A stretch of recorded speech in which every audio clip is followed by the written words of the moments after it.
Baruch atah Adonai, Eloheinu melech haolam, asher bahar banu mikol hamim venatan lanu et torato, Baruch atah Adonai noten hatorah. Amém. Amém. Amém ve amém.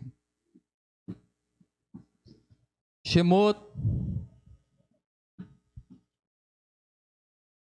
capítulo 13, verso 17.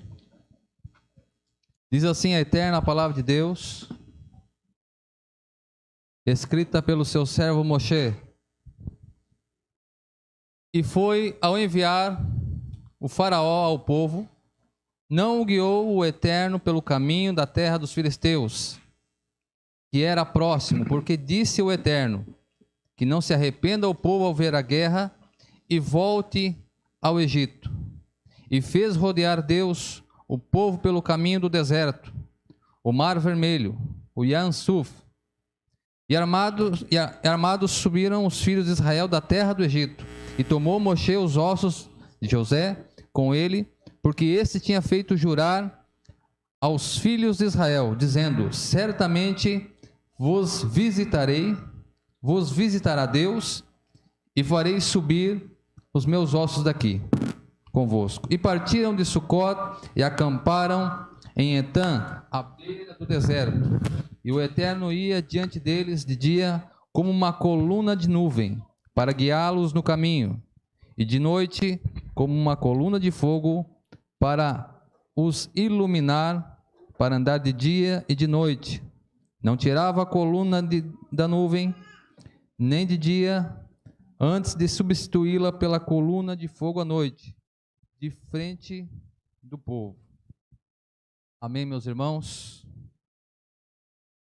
Agradeço a Deus pela presença de cada um dos irmãos, os da casa, os que estão vindo de fora, né? Baruch Hashem, que o nome do Eterno seja glorificado. Olhando aqui para os nossos irmãos, que muitas vezes têm alguns contatos só pela internet, né? E hoje a gente está tendo a oportunidade de estar conversando, estar em comunidade, de estar como uma congregação do Eterno, adorando o nome do Eterno, ouvindo a palavra do Eterno, que o nome de Hashem possa ser glorificado. Baruch Hashem. Parashá Bechalach é o momento em que os filhos de Israel estão partindo em retirada do Egito.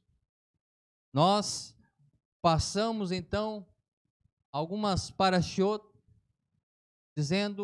relatando sobre as pragas, sobre como Israel passou de uma condição de livre a uma condição de escravo. Eu falei, se não me engano, semana retrasada, para alguém ser escravo precisaria que essa pessoa contraísse uma dívida muito grande naqueles dias, ou que ela fosse um despojo de guerra, fosse pessoas que fossem prisioneiros de guerra se tornariam escravos. No caso de Israel é totalmente contrário. Israel não contrai uma dívida com o Egito. Muito pelo contrário. O Egito contraiu uma dívida com os filhos de Israel por causa de Yosef. Porque foi através da vida de Yosef que Deus revelou, através de um sonho que Faraó teve, em que a terra passaria por uma grande fome. Não somente a terra do Egito, mas todo o mundo conhecido. Então, na verdade, o povo de Faraó, o povo do Egito, contraiu sim uma grande dívida com os filhos de Israel. Mas o novo faraó que sobe no trono não conhece Yosef, despreza as obras do filho de José, e então, aliás, do filho de Jacó, e passa então a oprimir os filhos de Israel. Por que que os filhos de Israel foram oprimidos? Eles se multiplicavam de uma maneira estonteante. Midrash vai falar que era normal as mulheres judias ter 5, 6 crianças. E as egípcias raramente tinham um filho. Bastante sofrimento. Então nós vamos perceber, meus irmãos, que a condição que levou Israel a ser escravo no Egito, uma dessas seria essa. o grande número dos filhos de Israel se multiplicando de uma maneira muito grande. E isso causou medo, temor e pavor, porque o faraó que subiu no trono se sentiu agora amedrontado, porque se esse povo agora decidisse tomar o reino de Faraó, seria muito fácil. Quando os filhos de Israel saem do Egito, são 600 mil homens preparados para a guerra, de 20 anos até 50 anos. Fora mulheres, fora crianças, fora idosos, fora as outras nações que comungavam, que eram vizinhos de Israel, que também estavam escravizados. Na Babilônia, se você estudar a história da Babilônia, por que a Babilônia foi tomada? Porque ela abriu as portas para os povos estrangeiros, eles se multiplicaram e do nada eles falaram, nós vamos tomar o poder agora. E tomaram o poder de Babilônia. Faraó ele se antecedeu a esse problema e escravizou os filhos de Israel. Começa a matar agora as crianças, começa a oprimir o povo de Israel, porque se multiplicavam de uma maneira muito grande. E meus irmãos, até aqui, se nós olharmos desde o Bereshit, desde o primeiro capítulo de Gênesis, nós vamos ver Deus se ocultando. Nós vamos ver Deus fazendo toda a sua criação, mas Ele próprio se ocultando. Nós olharmos os primeiros dias da criação. No primeiro dia, Ele cria a luz. Esse primeiro dia não é chamado de Yom Rishon, mas é chamado de Yom Errad. Isso quer dizer que o primeiro dia, na verdade, é um dia que está desconectado daquela semana da criação. Porque nesse dia, uma grande luz foi criada. O Eterno disse, e haja luz, e houve luz. Mas o sol, a lua e as estrelas só foram criados no quarto dia. Os rabinos atestam que essa luz que foi criada é a luz de Mashiach. Essa luz que foi criada, eles dizem que foi um recipiente que Deus criou e Deus derramou a sua luz sobre esse recipiente e a luz do Eterno transbordou sobre esse recipiente e houve toda a criação, então, a partir daí, desse Yom Errad, desse dia primeiro. Então nós vemos, meus irmãos, essa luz sendo criada, mas ao mesmo tempo essa luz sendo ocultada. Essa luz foi ocultada. Segundo os rabinos, é a luz de Mashiach. Essa luz foi ocultada. Segundo a tradição, essa luz seria revelada quando? No 8º dia, depois do Shabat, essa luz que foi criada no primeiro dia seria revelada a Adão, com toda a sua plenitude e força. Mas o que acontece antes do 8º dia? Adão peca, Adão cai, Adão tropeça. Essa luz agora não se manifesta no 8º dia. Ela continua oculta. Então, meus irmãos, eu percebo algo interessante, que a glória de Deus está em se ocultar. Os homens gostam de fama, os homens gostam de ter os seus nomes elevados, mas nós vemos aqui o Eterno, aquele que realmente se oculta. Se esconde. Adão somente ouvia e via uma voz no jardim que passeava e conversava com ele todos os dias na virada do dia. Apenas uma voz. E essa luz que seria revelada no 8º dia, ela acaba sendo lançada para dias futuros. São dias da vinda do Ben Davi, do filho de Davi que vai reinar sobre a terra. E olha que interessante, o próprio Mashiach, quando vem aqui há 2000 anos atrás, ele não vem num palácio, ele não vem no meio dos grandes nomes da época, dos grandes reis, mas o Mashiach nasce em uma das festas judaicas, festa das cabanas. O Mashiach nasce numa pequena sucá, humilde, e ali é contemplado pelos anjos, é contemplado por homens que foram avisados que nasceu na cidade de Davi o Redentor, aquele que há de redimir Israel e também as nações. Baruch Hashem por isso. Então a glória de Deus, meus irmãos, está em se ocultar, se esconder, ficar em silêncio. Nós falamos demais. Deus, quando fala, Ele emana bênção, Ele emana vitória, Ele emana cura, Ele emana hesed, bondade, misericórdia, perdão. Nós, seres humanos, falamos demais, e falamos muitas vezes até o que não devemos falar. Mas Deus, quando fala, Ele emana a sua bondade, a sua hesed, a sua graça, seu amor.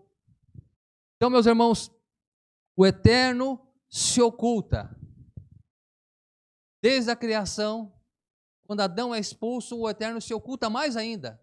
Porque daí o homem vai passar não mais ver aquela voz que passeava no jardim, mas ele vai só ouvir agora. E depois ele não vai mais ouvir a voz. E somente depois passa-se tempos em que Deus se oculta, em que Deus se esconde. Nós vamos chegar aqui no Êxodo. O livro do Êxodo, a partir do nascimento de Moisés, a partir em que Deus fala com Moisés, nós vamos ver aqui no Êxodo, meus irmãos, Deus aparecendo, Deus se mostrando, Deus dizendo para o povo: eu estou aqui. Vocês estão no cativeiro? Eu estou com vocês. Vocês serão a menina dos meus olhos. Nós vamos ver no Êxodo, meus irmãos, e nenhuma outra parte da Bíblia, do Taná, nós vemos tal manifestação de Deus. E a manifestação de Deus começa com sinais, transformando uma vara em cobra.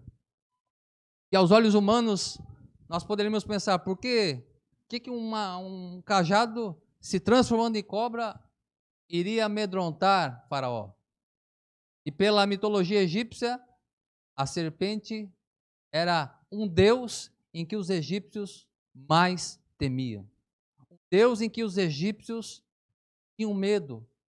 Na mitologia egípcia, onde todos os deuses, quer inimigos um dos outros, se uniam para lutar com essa serpente que tentava apagar o sol, trazer trevas para a terra, porque os egípcios criam que o sol nascia e o sol descia, por quê? Porque os deuses haviam vencido a guerra contra essa serpente e o sol novamente nasceu. E era uma guerra toda noite. E o que acontece? Primeiro sinal, cajado se transforma em serpente. E nós vamos ver, meus irmãos, que lá na penúltima praga, é a praga das trevas, a praga da escuridão. Nessa praga Moisés não avisa Faraó. Os egípcios não estão sabendo o que vai acontecer. E do nada as luzes se apagam. Do nada o sol fica escuro, há densas trevas. E naqueles 3 dias, diz a Torá, que nenhum egípcio saiu do seu lugar ou se moveu. Nenhuma lâmpada conseguiam acender. Somente os filhos de Israel conseguiam acender as suas lâmpadas. Ou seja, um momento de escuridão sobre a terra. Um momento de trevas sobre a terra.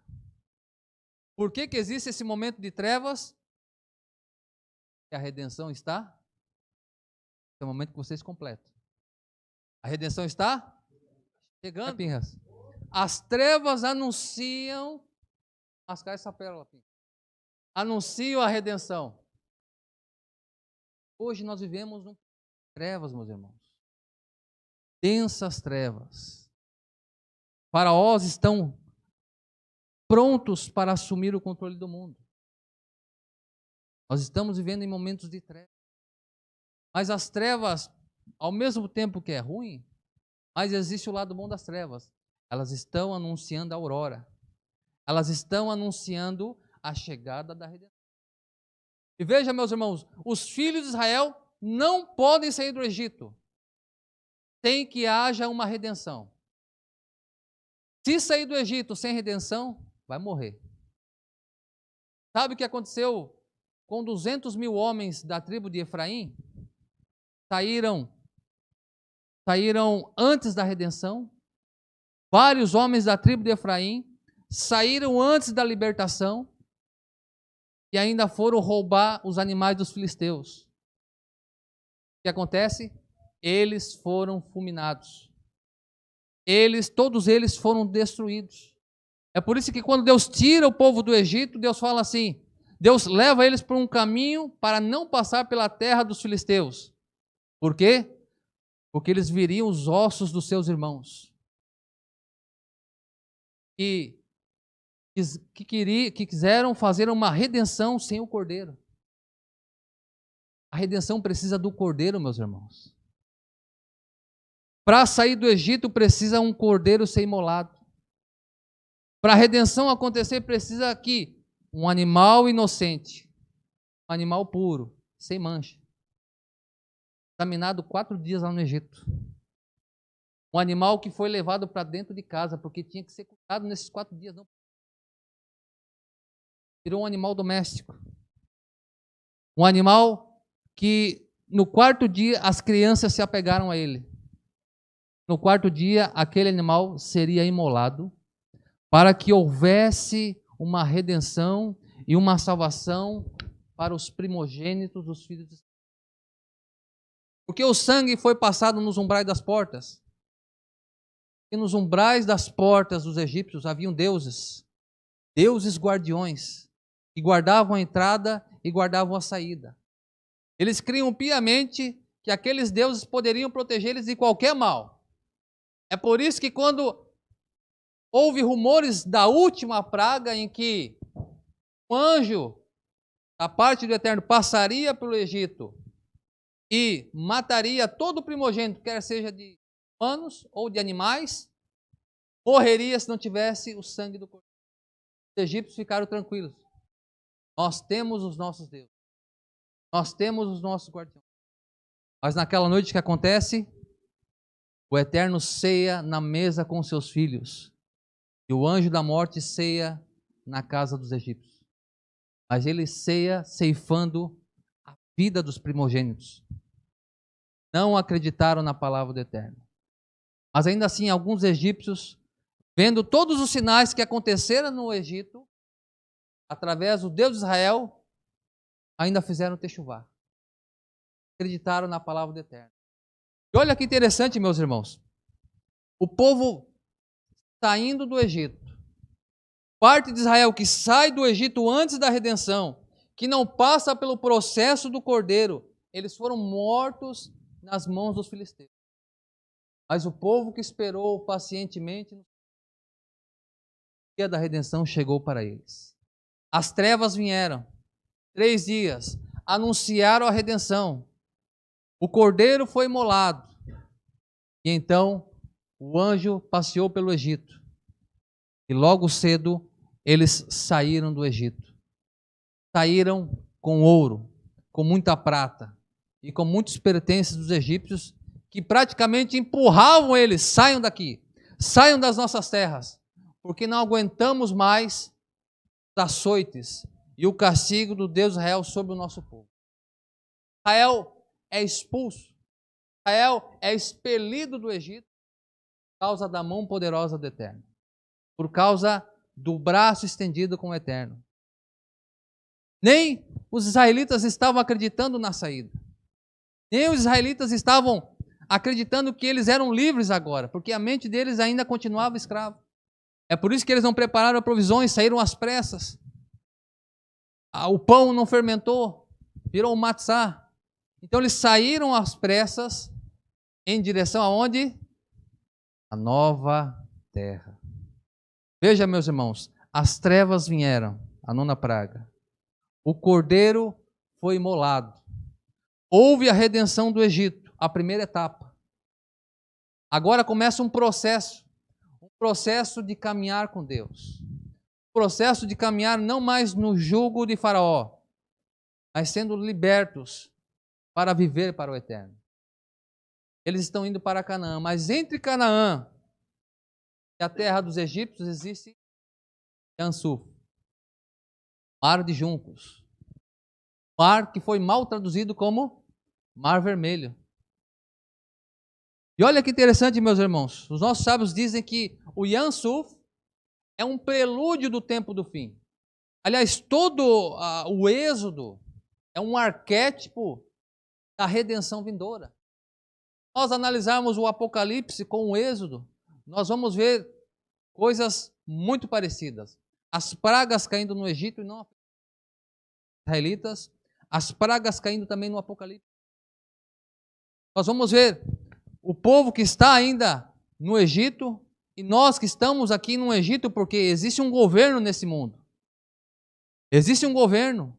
E nós, quando aceitamos o reino de Deus, o governo do reino de Deus está dentro de nós. Mas fisicamente ainda vivemos sob um governo. Existe um governo que não é o de Deus, é o governo faraônico. Então nós estamos caminhando.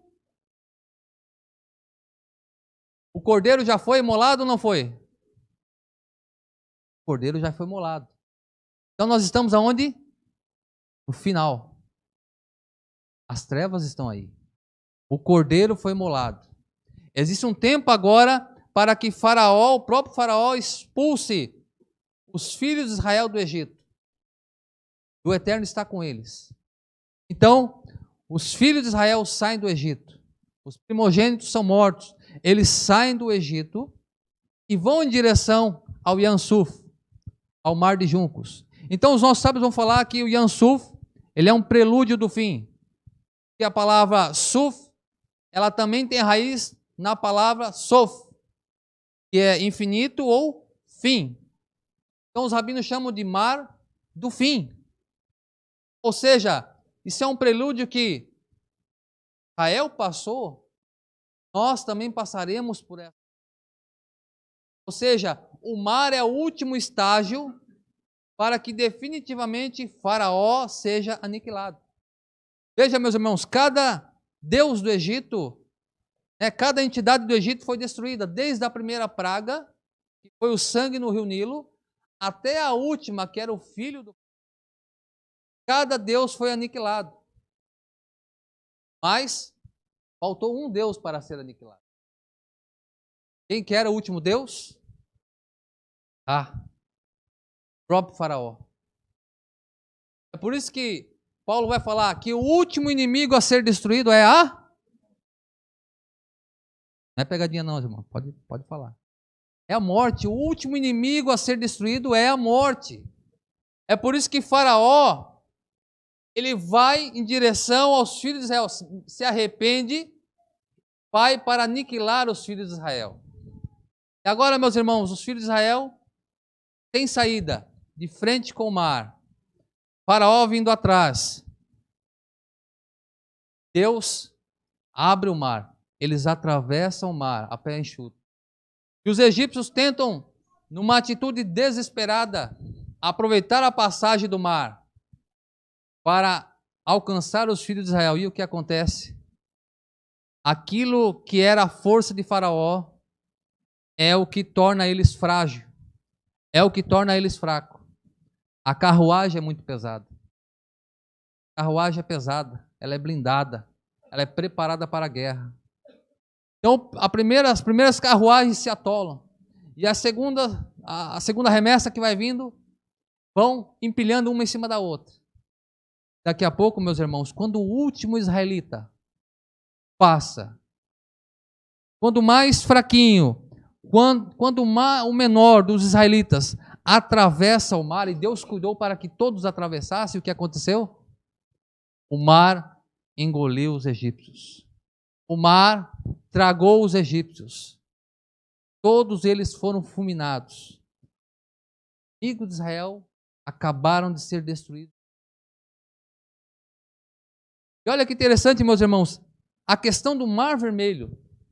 A questão do Mar Vermelho, sobre ele ter esse nome Mar Vermelho, foi por causa de um erro de tradução. Qual que é esse erro de tradução? Quando foi traduzir a Septuaginta para inglês, estava lá, Reed Sea, Mar de Juncos, que é o nome original. Mas alguém esqueceu de um E ali. Diminuiu um E, virou Red Sea. Aí pegou o Mar Vermelho. Erro de tradução. E os rabinos falam o seguinte, que até nos erros de traduções, Deus manifesta a revelação. Os rabinos, a partir daqui, chamam que aquele mar, o Yam Suf, não é só o mar do fim, mas é o mar de fogo. E para quem gosta de Apocalipse, já está fazendo algumas conexões. O último inimigo a ser destruído será lançado no mar de fogo. Os filhos de Israel passam e não se queimam. Mas, eterno, não fizeram techuvá. Depois de um processo longo que o Eterno deu para que fizessem techuvá, e mesmo assim não fizeram, serão aniquilados. Serão. Israel está livre. O que Israel vai receber agora, meus irmãos? Israel vai receber o maior que qualquer povo poderia ter na face. Israel vai receber a Torá. Israel, depois de 50 dias, vai receber a revelação vinda dos céus. Não a revelação vinda de Moshe, ou de Arão, ou de algum profeta que disse que teve uma visão, ó, e é assim, vamos fazer um sistema aqui, e vai ser do meu jeito e acabou. E Deus falou comigo. Nesse dia, meus irmãos, da entrega da Torá, todos viram a Shekhinah. Todos ouviram pelo menos aqueles 2 mandamentos. Se Deus falasse mais um, eles não iam suportar. E eles falaram, Moisés, que Deus fale contigo. Então, o povo de Israel é o único povo que o povo inteiro testemunhou a voz de Deus. Não foi a revelação de um profeta, não foi a revelação de um homem, mas todo o povo testemunhou com os seus olhos, com os seus ouvidos, com os seus sentidos. Viram, ouviram a voz de Hashem no Monte Sinai. Por que era tão importante, meus irmãos, a Torá para o povo de Israel? Porque é aqui no Monte Sinai em que tecnicamente Israel se torna um povo. Para que um grupo de pessoas se torne um povo, precisa de legislação, precisa de uma constituição. Senão, são um bando de forasteiros. Não, são um bando de rebeliados. Não, são nômades, são pessoas sem lei. Mas quando Deus entrega a Torá, a partir de agora, tecnicamente, você é um povo, com constituição, com normas, com regras, com direitos. A partir daqui, Israel, no Monte Sinai, se torna realmente um povo. Mas sabe o que é interessante, meus irmãos? O Eterno, apesar de revelar a sua Torá lá no Sinai, mas já havia mandamentos que o povo de Israel cumpria. Pode citar algum exemplo de mandamento que o povo de Israel cumpria antes do Monte Sinai? Shabat, Kashrut, os animais puros e impuros. Como que Noa sabia distinguir animal puro de impuro? Como que Shem, a linhagem Noa, construíam altares e escolhiam animais a dedos para que não fossem impuros, para que o Eterno recebesse? Como eles sabiam dessas leis se a Torá foi entregada com Moshe e com o povo de Israel no Monte Sinai? É simples. O Talmud fala. Uma das 7 coisas que foram criadas antes do homem foi a Torá. A Torá sempre existiu. A Torá é o caráter de Deus. A Torá é a essência de Deus. Ou mais profundo ainda, a Torá é a imagem de Deus. O que é Torá? É lei? Também. Torá é a instrução. É o pai instruindo, é o pai ensinando o filho. É o pai passando toda a sua experiência para que ele lá na frente seja bem sucedido. Então a Torá já existia antes da criação do homem. E essa Torá, que também é a imagem de Deus, é por isso que O homem foi feito imagem e semelhança de Deus, e Deus não tem mão, Deus não tem olhos.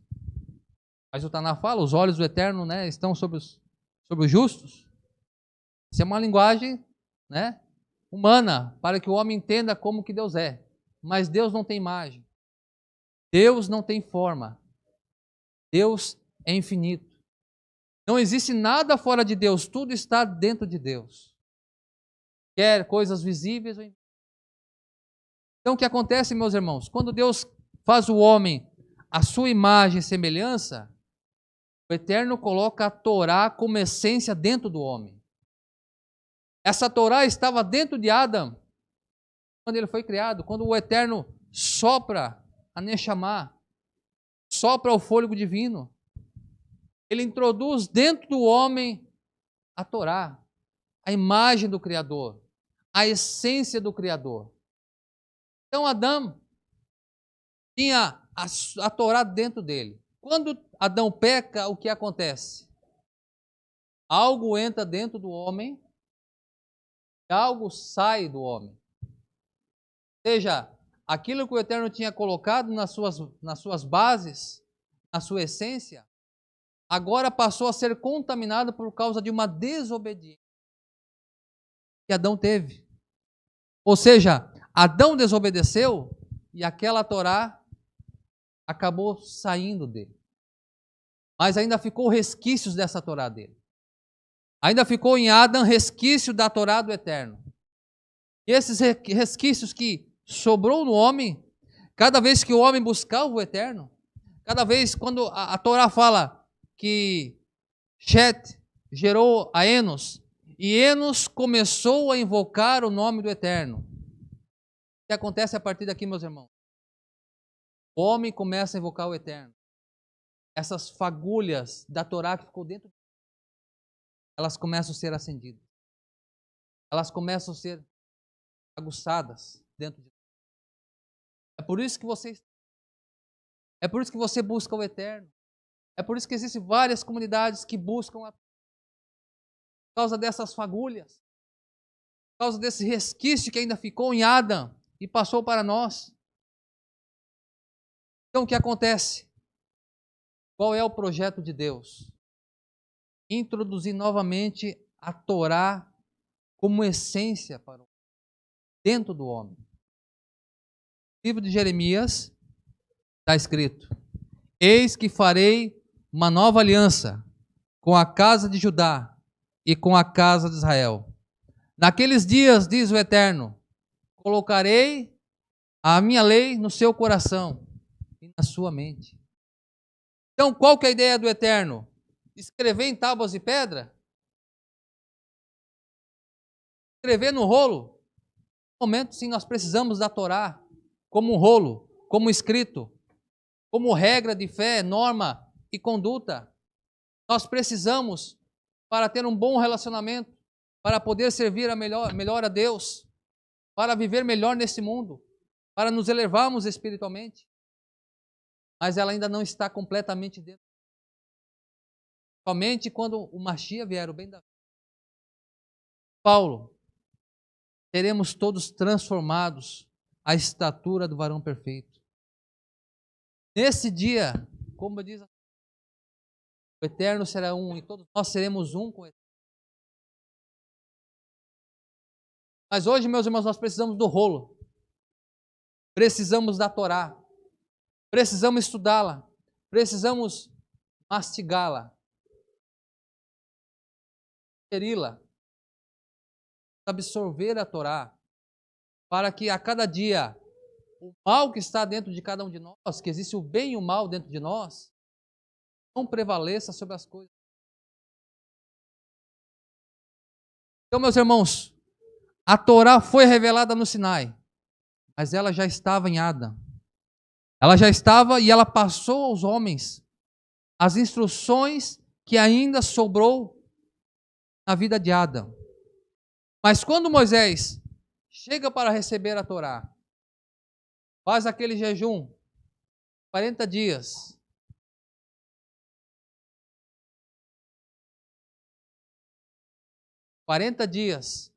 Ele foi elevado de uma maneira em que ele pôde ir até a casa da santidade, o quarto céu.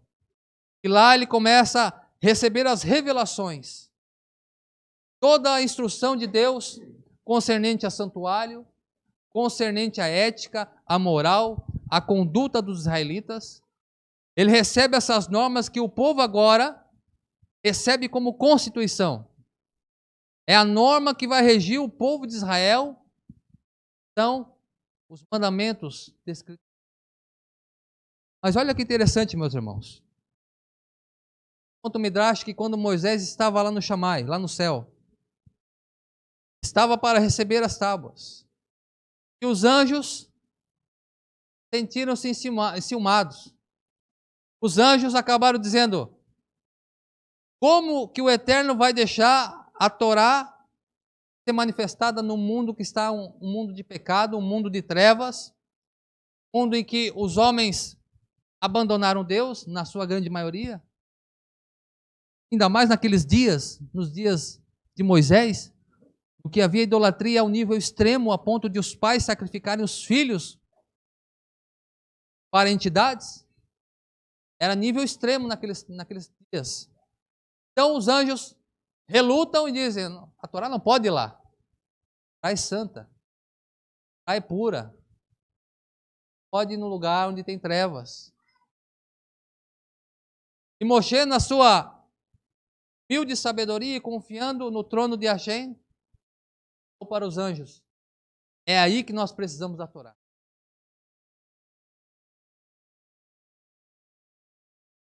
Comem, não bebem. Dá lei sobre cachorro. Vocês não tem pai, não tem mãe. Nós temos pais, mães. Honrá-lo, na Torá diz isso. Vocês não se cansam. Nós se cansamos. Às vezes antes do Shabat, né? Lá na quinta-feira estamos todo mundo cansado, louco para que chegue o Shabat. Vocês não se cansam. Então, com essa resposta, os anjos ficaram calados. Esse Midrash ainda continua dizendo que os anjos queriam adorar os seres humanos. Seres elevados, seres não pecaram. Esse Midrash fala que o Eterno falou assim: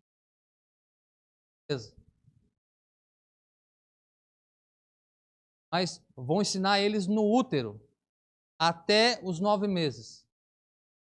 Depois, chega de ensinar a Torá.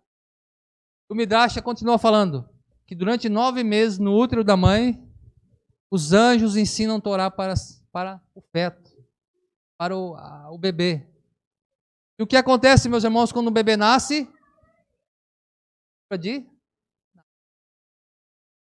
Você lembra, irmão? Quando estava lá no útero lá? O que esse Midrash está querendo dizer? Essa história está querendo dizer? Nós só podemos transmitir a Torá não somente por estudar, ler a Torá. Nós só podemos transmitir a Torá se nós começarmos a absorver ela como norma de... É claro que nós estamos num processo e num constante processo. Os anjos não conseguem experimentar a Torá. Eles podem ensinar.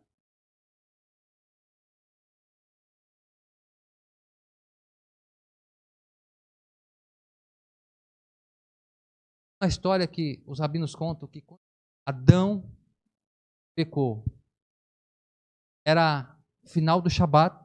Deus permitiu que Adão permanecesse no Shabat. Ele havia pecado, mas o Eterno permite ainda que ele passe um Shabat. Quando chega o final do Shabat, o Eterno ele do jardim conversa com ele, expulsa ele.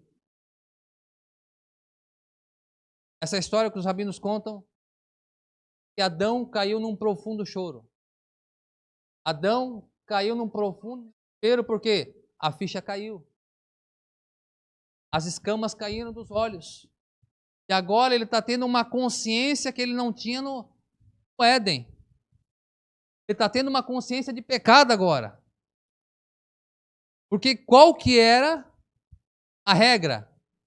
Não coma da árvore do conhecimento. Só não conhecia o...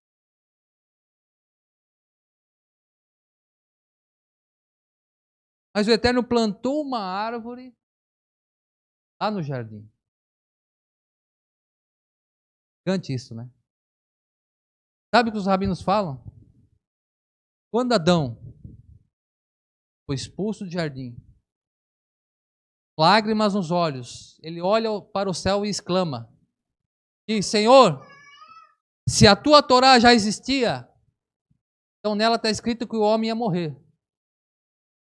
E se tu sabe que o homem ia morrer, que o homem ia pecar, então o Senhor me usou apenas como alguém que iria transgredir. Eu fui uma cobaia. Eu fui um ratinho de laboratório. Estou sendo um ratinho de laboratório. Os rabinos falam que Adão chorou profundamente por causa disso também. Por que o Eterno planta essa árvore lá? O Eterno podia não colocar essa árvore, está tudo bem até hoje. Mas o homem não teria a livre escolha. Não teria a livre opção. E até ali ele não tinha a consciência da liberdade de escolha ainda. Estava tudo bem. Para ele era fácil escolher o bem.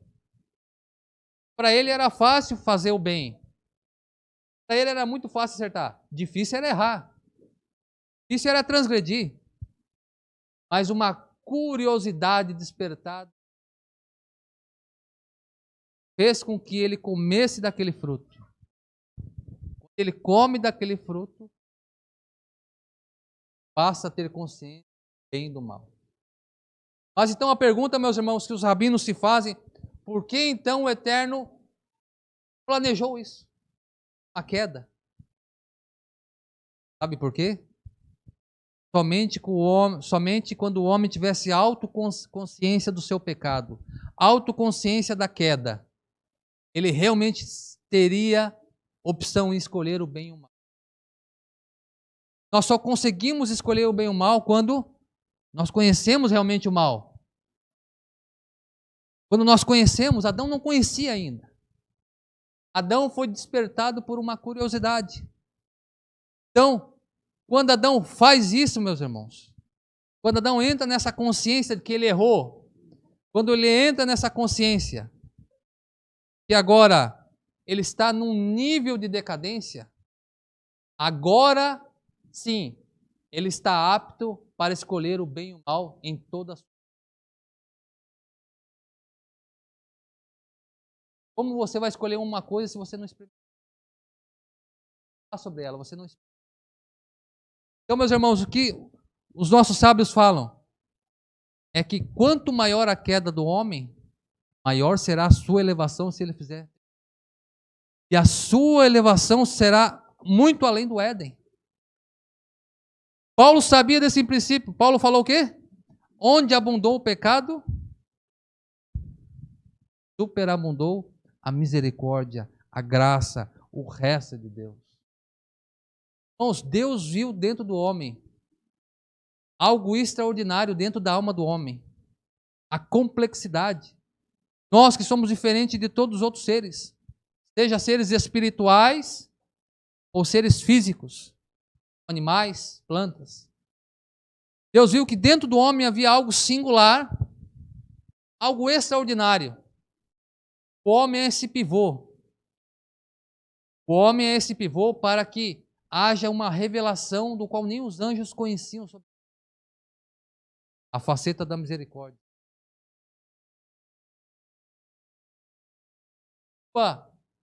Compreendeu muito bem isso porque ele fala: não existe maior amor do que esse que eu vou falar agora para você. Aquele que dá a vida. Foi o que Deus fez. A humanidade que caiu começou com graça lá no Éden. A graça não começou lá com Yeshua lá 2000 anos atrás. A graça começou antes do Éden. Eles não mereceram para estar no paraíso. não fizeram nada para merecer estar no melhor lugar do mundo. Eles caíram.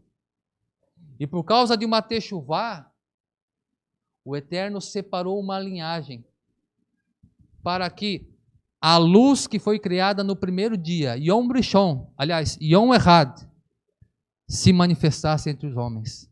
É por isso que o profeta Isaías vai falar: ei, terra de Zebulon, Naftali, que estão em trevas, mas para vocês brilhará uma grande luz. Mashiach andou por essas terras. Mashiach andou irradiando luz por esses lugares. Aquela luz que é tão grande, mas ela também se oculta. Mas que ela será revelada no final dos tempos. Porque Mateus 24, na profecia da boca do próprio Mashiach, que ele virá com grande poder e muita glória. E todo olho verá a manifestação do Filho de Deus, até aquele que transpassaram. E ao povo de Israel eles olharão e prantearão como pranteio por um filho primogênito. E farão uma grande techuvá, assim como fizeram diante de Yosef, lá no Mitzray, lá no Egito. As escamas cairão. Olha que interessante, meus irmãos. A queda gera lugares muito altos. Por causa da queda de Israel, houve salvação para o mundo. Por causa da queda dos irmãos de Yosef, quando tentaram matar e venderam o seu irmão Yosef, lá na frente houve uma grande salvação. É a mesma história. O Mashiach cansou de falar isso. Assim como foi, será. Assim como foi, será. As coisas se repetem. As coisas passadas são um arquétipo do que Deus tem ainda para fazer no meio do seu povo e fazer nesse mundo que nós estamos. Então, meus irmãos, nós estamos vivendo em tempos de trevas. O Cordeiro já foi anunciado. O Cordeiro já foi imolado, tanto lá no Egito como há 2000 anos atrás. Nós estamos num processo de saída do Egito. Nós estamos entrando num processo em que estamos recebendo a Torá. Estamos recebendo os mandamentos do Eterno. Estamos recebendo a sua regra de fé e conduta, e que um dia, com a vinda do Messias, essa Torá será plena dentro de nós, porque ela faz parte da nossa essência, porque o Eterno quis assim. E ela vai voltar para um lugar que ela nunca mais deveria ter saído, dentro do homem, a Torá. Essa é a nova aliança, essa é a base da Brit Hadashah, aliança renovada. A Torá voltando para o seu lugar. E quando, já estou encerrando, meus irmãos, e quando os filhos de Adão começam a invocar o nome do Eterno, em especial Enos, que foi o primeiro homem que invocou o nome do Eterno, começou a buscar o Eterno. A partir daqui começou uma busca por uma linhagem que procurou se manter fiel àquilo que sobrou ainda da Torá dentro deles. Era pouca luz, mas eles se manteram fiéis, uma linha na qual traria o Messias lá na frente. E essas pessoas que buscavam o Eterno, em especial Enos, que os nossos sábios dizem que Enos, aonde que Enos foi buscar o Eterno? Enos construiu um altar no Hamacon, lá em Jerusalém. Na época, Salém. Na época era a cidade de Salém com esse nome. Foi lá que Enos começou a buscar o Eterno. Levantou o altar e começou a invocar o nome do Senhor. Por que ele escolheu esse lugar, meus irmãos? Porque a tradição fala que foi em Jerusalém que Adão foi criado. Adão foi criado em Jerusalém, o Eterno pegou o pó da terra dos 4 pontos da terra, e lá em Jerusalém o homem foi formado. Quando o homem é formado, é soprado nas suas narinas, ele é levado para o jardim de delícias, Gan Eden, para o jardim do Éden. Mas ele foi formado lá. Então por que Enos faz um altar para buscar o Eterno em Salém, que é Jerusalém? Porque foi lá que tudo começou. Ou seja, o que Enos estava querendo dizer? Senhor, queremos voltar ao que nós éramos antes. Nós queremos voltar, nós queremos que a Torá volte para dentro de nós.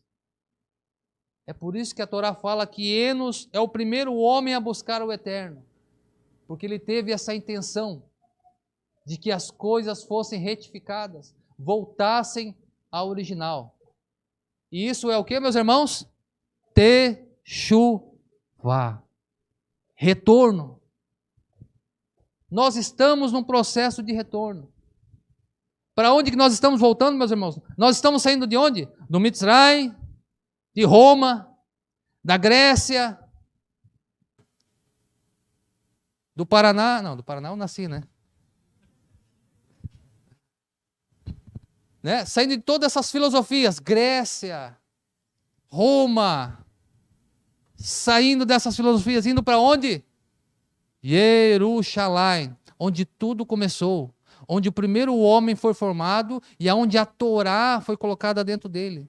A Torá revelada no Sinai, ela ainda não foi revelada em toda a sua plenitude, dizem os nossos sábios, porque a palavra do Sinai, a Torá usa do Sinai. A Torá foi revelada do Sinai e não no Sinai. Isso quer dizer que eles não receberam toda a Torá ainda. Prova disso é que mais para frente, depois da entrega da Torá, outras mitzvot foram sendo acrescentadas. Mas, com a vinda do Filho de Deus, com a transformação do ser humano, a Torá virá em plenitude para o ser humano, como estava em Adão. E nós teremos uma estrutura genética modificada pela mão do Criador, transformada pela mão do Criador, para conseguir receber toda a revelação divina da Torá. Mesmo com a revelação do Sinai, é só o que a gente consegue receber.